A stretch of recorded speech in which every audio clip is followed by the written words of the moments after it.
Good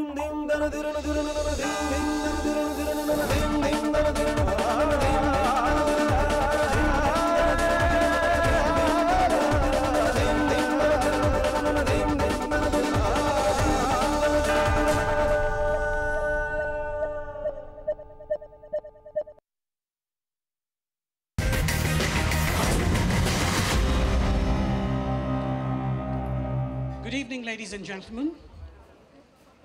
Welcome on behalf of Kohler to an evening of fun and learning planned on the lines of Pecha Kucha. Kohler, as you know, has been a world leader in the kitchen and bath industry, and design is in its DNA. All Kohler products have a strong design and aesthetics aspect to them. After all, we've been designing for more than 140 years and rightfully are proud of our achievements. So in keeping with the company's tradition of supporting and being involved in the arts, tonight too, we want to celebrate design. Before I introduce our featured artist tonight, we'd like to present to you from Kohler, the Managing Director of Kohler Kitchen and Bath India, Mr. Salil Sadanandan. Good evening and welcome to Kohler Bold Art. So this is meant to be a fun, informal kind of evening. So I was born in Delhi and I spent my teenage years in Delhi. Dating that time was difficult and dangerous. I didn't look like David Kohler, I still don't. On my girl's birthday, I thought I gave her a very original and thoughtful gift, a pair of Bata sneakers, offered a note that I had gallantry composed, which said that so that he can run faster than me should trouble strike. And she ran really fast and slap bang into the arms of a lead singer in a rock band. Funny thing is, I have always been surrounded by very creative people. I have married a creative person. She's a published author. These are people who get inspired and excited by mundane, everyday objects. Consider a bathroom.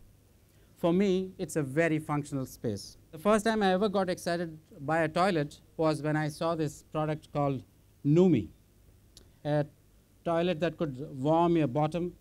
It could clean you in 3 different ways. It would lift the seats as you approached it and flush on its own, all the while playing you a hard rock song if that's what you chose to listen to. A few days later, I was interviewing with the company that manufactured this, Kohler, in Wisconsin, a company with a history of over 140 years in design and product design. Our approach is that bathing need not be mundane and a chore. When I walk past a construction site, here is what I do. I look at it and I say, hey, 5 towers, 50 floors, 10 apartments on each floor, 3 bathrooms in each house. Wow, that is 7,500 bathrooms. And the first thing I do is call my sales guy and say, hey, have you called the design or architect firm? Have you made a pitch for our Kohler products? But I think a work in progress. I am evolving. And as proof of that, I'm going to end this presentation on a very serious and a very somber note. Bazinga. Thank you. Our format has architects show just 20 images each for 20 seconds. No stopping and no going back. And at the end of the 20 slides, that is a total of 6 minutes and 40 seconds, you would have heard and seen all their work. Then we want you to interact with our featured architect by asking questions, which I will moderate. So let's get the Kohler Pecha Kucha Delhi edition on. We begin with Rasil Gujral Ansal, creative director of Rasil Gujral Ansal Works, Casa Paradox, and Casa Pop. As one of India's leading lifestyle designers, Rasil is valued for her outstanding ability in leading architecture and interior trend designs over the past 25 years. Tonight, Rasil Gujral Ansal reveals design as she sees it. Rasil.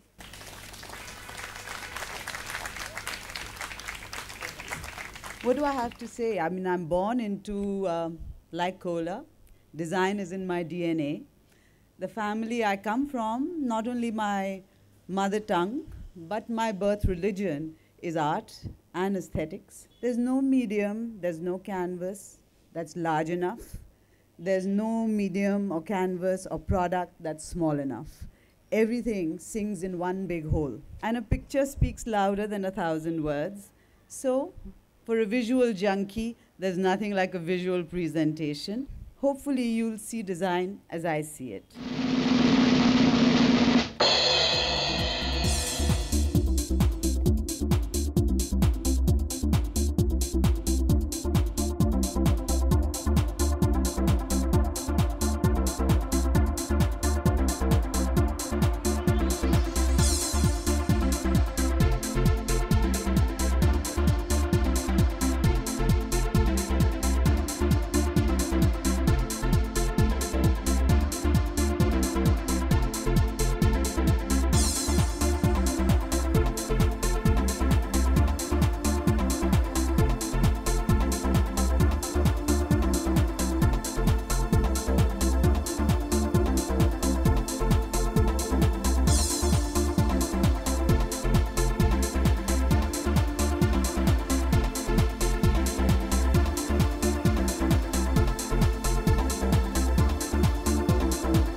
I have a question, Lucille, on color. You know, around the world, Kohler's been an innovator in color and driving colors and textures. And in certain markets like India, white is predominant.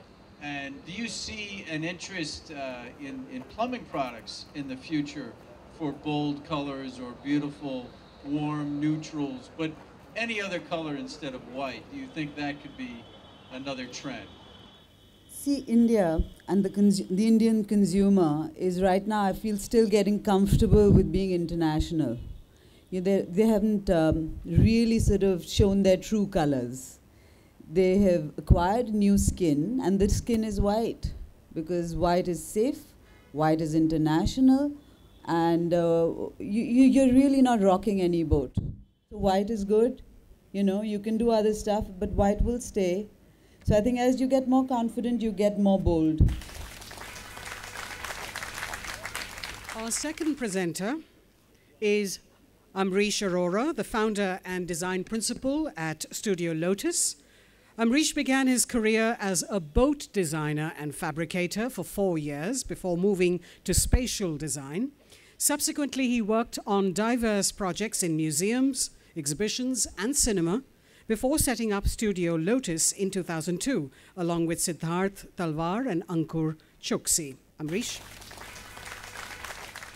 So our firm Lotus is 13 years old. I have the privilege of leading a team of 45 highly committed individuals from multiple disciplines and from various parts of India and the world in a highly collaborative environment. Our spirit is embodied by the soul of our studio, our kitchen, and our star chef Umesh, who cooks lunch for the entire studio every day. The context for the presentation. Did you know that the world is divided into 34 climatic zones, and India is the only nation with 11 of them? Multiply that by 55 soil types, and we have amongst the most diverse geographies in the world, which in turn has given birth to the most diverse cultures, such as this house in Ladakh, with its thick walls and small windows to keep in the warmth. In sharp contrast to, say, Kerala, where everything is evolved around the hot and humid climate. Sadly, our aspirations to be global ignore this wisdom rather than build on it. We start a project by looking around what is available to us locally, both material and skill, reinterpreting it in the context of the project, try and do it as frugally as possible, with as little as possible, and not the least, keeping a sense of joy in the whole process every day. Some examples now from some of our work. For the design of one of our first stores in DLF Emporio, which is a luxury mall, we looked at how to counter the notion of conventional marble and glass luxury. We started by taking the components of a sewing machine and reassembling it into a lattice box that would frame the clothes. After initial failures, we found that we could work with a humble pair of scissors as a device to generate myriad patterns to create this lattice shell. We ended up using 8,000 scissors from Meerut, a small town, which the team welded off-site and assembled on-site to create a magical little lace box which deconstructs into scissors when you come closer and gives the store a unique identity, set in a very interesting context of the walled city of Jodhpur. The site had 3 mid-17th century buildings on it, and a spectacular reveal of the fort as you pass through the entrance, which was an old gate.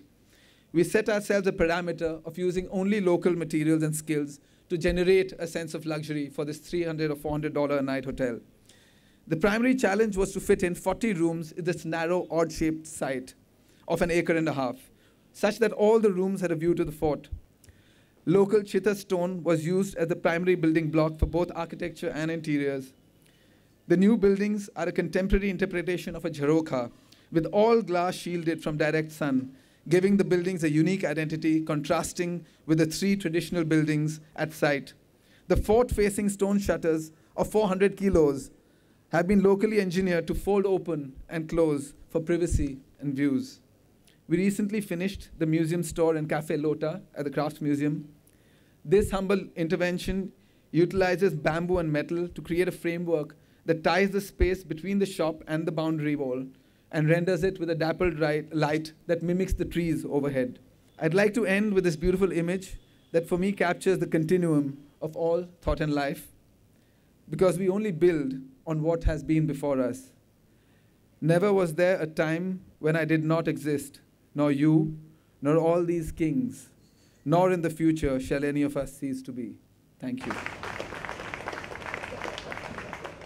A very, very good platform for professionals like us, because we need to interact with a lot of like-minded people, and in such an environment it's very nice to know about new products, what is happening in the market.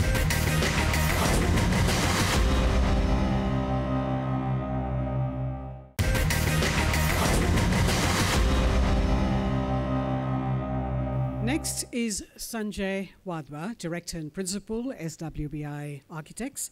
Sanjay is from the School of Planning and Architecture and set up practice with his wife and partner, Beena Idnani, and in the past 25 years has drawn up a portfolio that includes projects in almost all market segments. Sanjay Wadhwa will share his perspective on corporate architecture.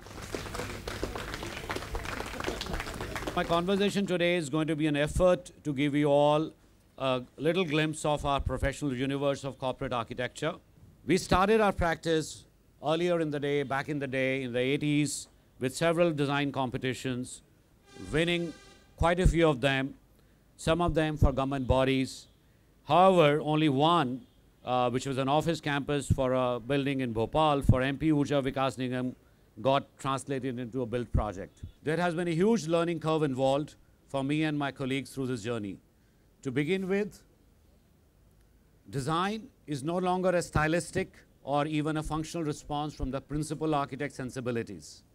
Rather, we believe it is a logical, analytical, step-by-step distilling of a collective decision-making process from various business groups involved. The fact that a design of the work environment can improve productivity and efficiency, or that evolved and sustainable environments which are flexible and adaptable can attract and retain talent, perhaps some of the ideas taking center stage in the corporate universe and our own practice now.